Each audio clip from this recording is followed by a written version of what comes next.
When you open a history textbook decades from now, 2020 will probably have its own chapter.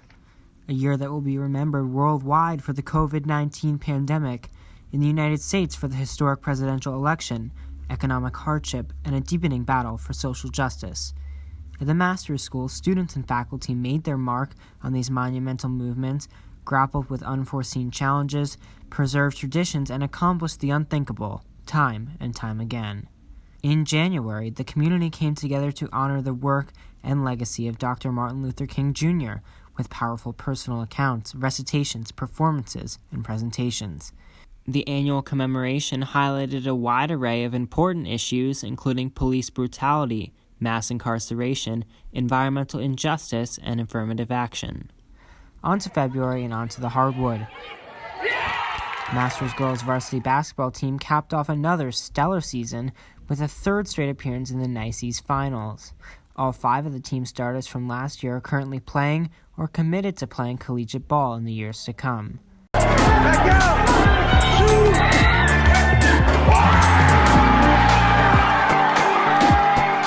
More standout performances in February saw the return to the national championships by the boys' varsity squash team and standout individual performances in culminating competitions on the track, in the pool, and on the piste. But then, the spread of the deadly coronavirus. Coronavirus has arrived here in Manhattan. I am officially declaring a national emergency.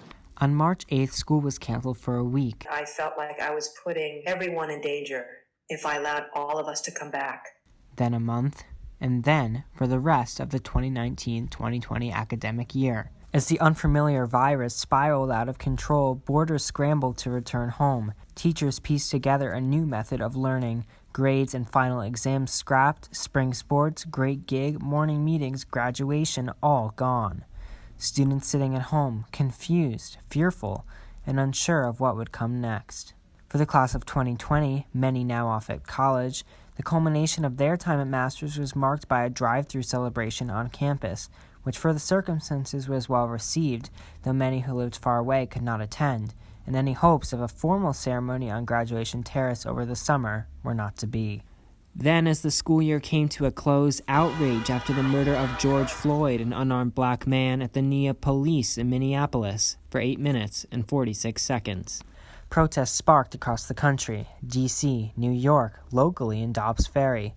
Most, when given the gift of life, are given the opportunity to write a story of your own. I had to fight to rewrite a story that was already written for me. Demands for justice, reform, and a voice for black people, black students, black alums, black teachers.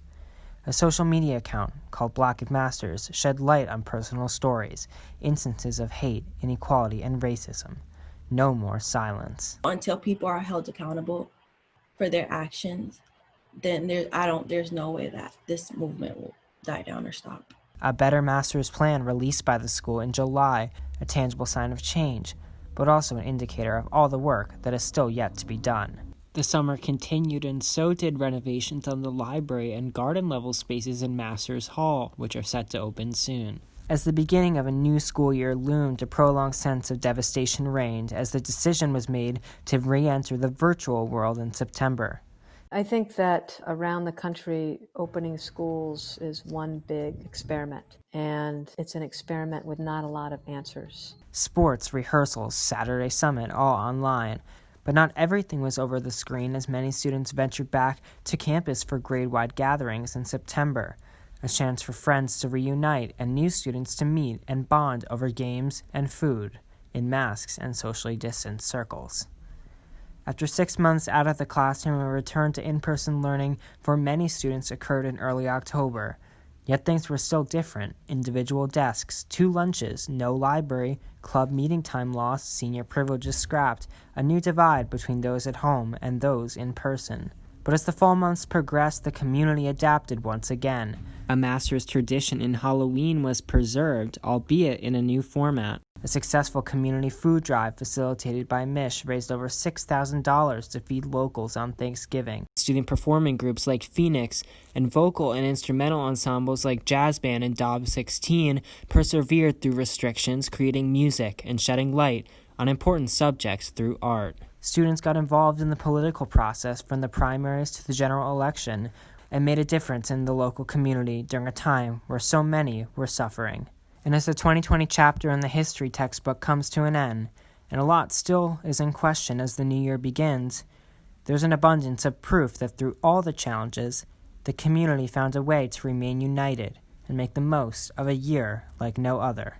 Logan Schiciano, TBN, New York.